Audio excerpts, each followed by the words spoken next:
Justin, you're my friend. But also, the chart here, you see this, friends, this circle on the far right.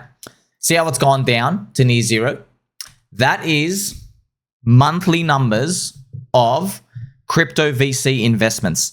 They have hit a record 8-year low. Oh my gosh, yeah. Numbers we last saw in 2017 to 2018. An 8-year low. And why this sucks especially is because we have had positive US government administration. We fired the SEC. We had all the seemingly good news. We have a crypto czar, David Big Nutsacks. We've got an Ethereum spot ETF. We have President Pump. President Pump's got his own token, right? And we have all of that, and yet still we are witnessing a very, very record low number of VC investments. So I've written here, right? I guess we're waiting for a new surge of money liquidity injections to revitalize this trash altcoin industry. So friends, all my meme coin super cycle video stuff, they're still true. A lot of people think it's funny. What fundamentals does Bitcoin have? People buy it. That's it. That's literally it. People buy it because they think they're getting rich. I'll promise you that's literally it. Bitcoin, it's a layer 1 gas token. Bitcoin's a layer 1 chain. It's a gas token. You can't trade anything on it. You can't swap. There's no privacy. There's nothing. There's no financial applications. There's literally nothing. It's pet rock. It's literally pet rock. But you have like you got Michael Chad Saylor coming out, gobbling a lot of it on turbo leverage, right? So a lot of people lose sight of this. There are a lot of other KOLs or people out here saying we got to go back to the fundamentals of crypto. No. The same. I'm not gonna name their names. So they're the same KOLs I'm watching in 2021 cycle. Okay, they were going on Crypto Banner Show. They were literally just listing like 30 all pump and dump scams. All of them minus 99%, abandoned by the team, rugged, dumped, using all the influencers as liquidity, exit liquidity, over and over again. And now I'm looking at them and they're like, oh, the memes have a vaporware. I'm like, no. How these people get rich in the first place? You end up finding out they were early. They had the right connections. That's it. Okay, because retail wants to get in. No one knows how to make a coin. We don't have as much theory and framework put out. So we think, oh, this is a new coin and a new AI and there's some mystical magic behind it because Satoshi is anonymous. Therefore, these anonymous people, they have my best intentions, right? None of it works out. So I like seeing that VC funding go down because they're all investing in dog shit anyway. Friends, we think about it. The only thing reliable after all these years is Bitcoin. What is the one thing Bitcoin did that none of the other coins mostly have done? Bitcoin let everybody get in cheap and make money. Okay? That's it. Yeah? So did Doge, by the way. So did SHIB. So did Hex. There are a few coins out there. Everybody. Chainlink as well. Chainlink, it was a public ICO. Okay? SEC didn't even go after them. Obviously, Larry Fink on the phone to them. You get it? So look, friends, I don't know how the industry is going to evolve from here, but like that's why I show you stuff as well, friends. On top of these, okay, what do you think about this, okay? The business ISM cycle is still here. It's still around 50. It was below 50 for 26 months. It's finally peaking its head out. Hopefully, these things just start to curl up. I know it's being dog shit right now. ETH BTC is still falling off a cliff. Very unfortunate. Ethereum is still down 75% against Bitcoin, just like sinking every single day. Makes you wonder, when did it again? Look, I don't know, friends. Look, at the end of the day, in my opinion, okay, this is just me, how I invest. Okay, same like Warren Buffett, by the way. It's the same mentality, okay? There's a scale 0 to 10. You only want to sell when everyone's feeling a 9 or a 10. All right? That's when you want to sell.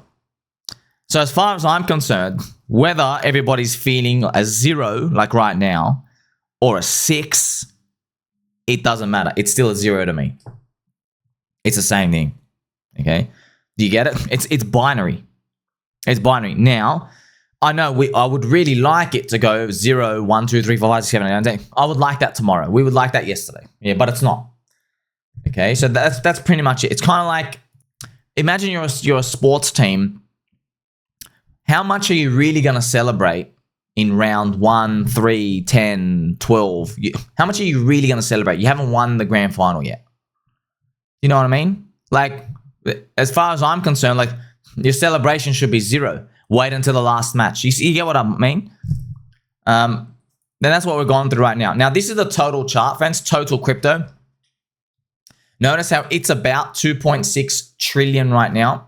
And look what it did last time, okay? So it made resistance here, resistance here, resistance here.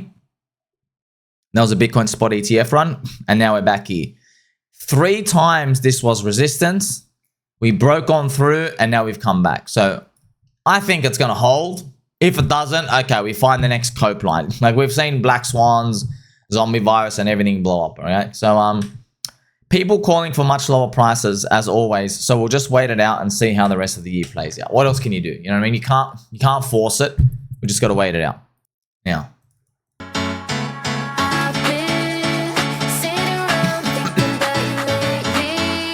See this, friends? Peppy's green candle. Fighting off the little Bobo soy bears. I've got my nice green candle too. Ha! Where are you, Mr. Green Candle? Waiting for you for a long time. Look. Bitcoin at $82,000 and Ethereum only 1,800. What an absolute abomination. I can't believe it. And just to give you a screenshot of what it used to be like, look at this. Bitcoin was 29K. Ethereum was 1,900 back then. XRP was 50 cents. Soy was 23 bucks. Now, here's the thing. When you look at this chart, only Soy pretty much, that was the unicorn winner. XRP's up 4x from that, but they missed the whole cycle. You know what I mean? So, like, I guess you deserve it, right? Because you didn't even rally in 2021.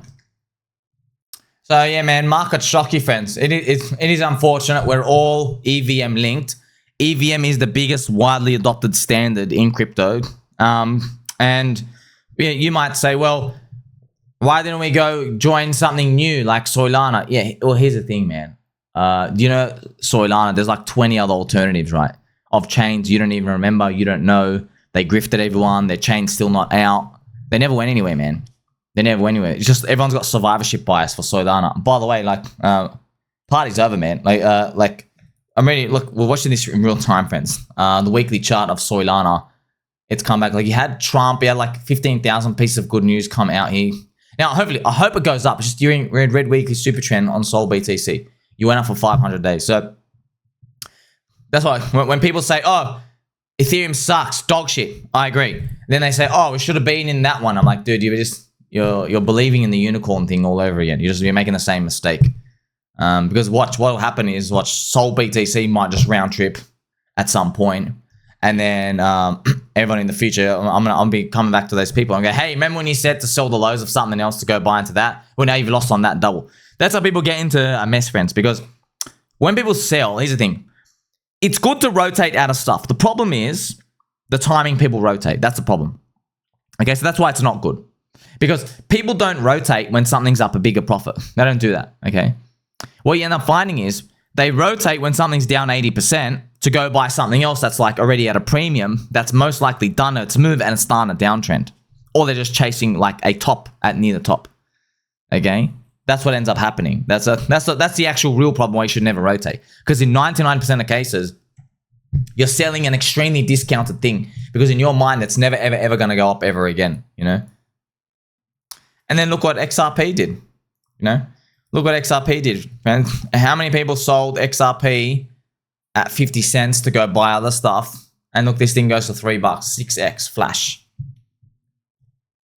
So, but you just don't know when. Of course, we don't know when. That's why if I knew when, yeah, you'd never do it, right? That's what makes these things go wild in the first place. Now, I've been making a lot of posts about Ethereum lately as well, friends, because Ethereum, man, it's still raining outside. ETH BTC down 75%. Vitalik's got everybody's hopes and dreams, man. They got. I don't know what they're meant to do, friends. I don't know what to do. Shout out to my friend Mr. T-Bird, my exotic top single list. Okay, Bitcoin ETF, Ethereum ETF. Andrew Tate launches a coin. Okay, and then all the celebs started to come out. This is a long time ago, right? Here are the other exotic ones. U.S. Congress self-bans from stocks. Ty Lopez returns. Jim Cramer gets mega bullish. Coinbase #1 App Store ranking. A meme coin hits 100 billion. market cap. You know, some people might say, what if meme coins are completely done? Yeah, think about this. During these bear times, meme coins were a cycle season. That's weird, man. Like, you would think they are end of cycle stuff, but it's like Bitcoin halvening stuff. Well, that's why I made all the videos to tell you. We discovered memes, cults, religions. We discovered that coins have to be more like Bitcoin and less like super utility stuff, because the utility becomes a commodity and everybody just oversupplies the commodity function. And then you're left with everybody who has a hammer. No one wants to pay more than $4.20 for a hammer because everyone's got it, right? You're trying to sell your hammer for $85. All these crypto VCs, right? No one wants to buy a hammer for $80, bro. They're literally $4, right? I'll use my fist. So that's what it comes down to. One of my things on the list as well is the Coinbase App Store ranking. And right now, we are rank 160 for all apps. Okay, so when it hit 1, it was the signal each time. 1. Every time we accelerate, we're like, no, it's too early, and then it stops anyway. That was funny. Last thing, baby dolls. Check this out. I broke the #1 rule. This is in our stock market. I panic sold. I've been investing for 3 to 4 years now, mostly in VU and Nvidia with a sprinkle of Bitcoin. Never cared about red days or green days. Didn't bother following the market, news, or politics. So what happens, friends, is very common, yeah? When people first enter, they don't have a satellite for feeling, in a very family-friendly way, feeling the market. So they don't know how to process or digest the news. They're like, what's a kippy? What's a FOMC? Who's the Kia? Who's the fancy banana investigator? Bob Lazar. Can't tell if he's telling the truth or not. All these people, friends, they're retardiers. They have no idea. Of course, Bob's telling the truth. And I don't know why. It's kind of funny, man. We're literally, okay, on Bob Lazar as well, UFO, okay. We have literally watched planned assassinations against the president. And so it's people, for some reason, they can't imagine that the US government hiding deep state UFO military tech would try to erase education degree stuff and try to screw up somebody's story from having any credibility. That baffles me. Like, you've literally just watched the deep state try to like literally sabotage everything. We're giving $20 million research money to foreskin scientists in Zambia. Weird stuff like that. The LGBTQ for like pet dogs in like some African tribe. You're watching all this corruption and they're like, oh, no, the government would definitely never try to like concoct a story to try to make it look like someone's lying. So it's wild, fans. So when people come into markets, they don't have a satellite for these. They don't have a filter. They don't know what they're looking at. So they're like, oh, I'm going to buy and hold forever. That's what they come and do. I'm going to buy and hold forever. Then the trough of disillusionment happens where they're like, oh, this isn't as easy as I thought, because they start digesting the news and they start thinking that they can time stuff. Look what he says. The algorithm is annihilating me. Everywhere I look online is Trump did this, Elmo did what, tariffs tomorrow, tariffs next month. I still stayed the course until I watched $20,000 in unrealized gains evaporate before my eyes in a matter of days. I sold every single thing. So far, it helped me dodge an additional $20,000 to $30,000 loss porn. So, see, what's happening is he's getting that oxytocin in his body. He's getting that beautiful, like sweet, calming oxy in his body. You get it when you hug someone as well, friends. So it's like your body like relaxed, like, oh, you feel like this deep happiness. So what actually happened is he's avoided loss and he's looking at it and he's like, oh, thank God I didn't have that loss. So he's a loser. He's already thinking about it in terms of a loss. When you're meant to just see it as part of a journey, right? Because you're not meant to sell into your premium pricing anyway here. So he's already thinking about like that. So he's got that relief part and he's gotten a bit of dopamine. Okay, that's what happens to everyone, especially in crypto. People sell, so it goes down 30%. They sell, it goes down another 30%, and they're like, "Oh, thank God," you know. But that's the day you become a cuck right there, because you have now received dopamine in your brain, your neurotransmitters, for cheating. All right, it's the same as someone goes out like a psychopath. They get a kick out of like killing people, a violent psychopath, right? So So you don't know this is happening, friends. That's why financial IQ for the population is like, what, baseline's 100, the average person's like 70. Yeah. Normal IQ, everyone base is 100. Yeah, financial IQ, everyone's 70. Everyone's literally doing the wrong thing by default. Always, right? And we don't have anything evolutionary to help us with finance. We're like really, really bad at it. We do have a lot of things to help us in real life, surviving stuff. Like when you get hungry, your body sends signals. Yeah. When you get stressed and stuff as well, your body sends signals, like you store more water. That's what happens here. If you get stressed, you can get weight gain because your body stores water, your metabolism slows down. Why? Because your body's like, oh, you're scared. You might need to run from a big lion. You might need to run away from someone or something who's going to try to kill you. So you better run. So we better hold on to the water storage as much as we can. Sometimes people, when you're scared, you poop as well. So your body wants to excrete waste straight away, and then so you can run off. You see what I mean? A lot of these things happen. Also, when you're learning socially as well. So if someone steals from you, yeah, you don't think, oh, this person stole from me. Let me go give them $90,000 to invest with them. Okay, even if they have a good idea, that you'd never ever think that. Your body's almost... You always want to kill them straight away, or you feel like, oh, never trust them ever again.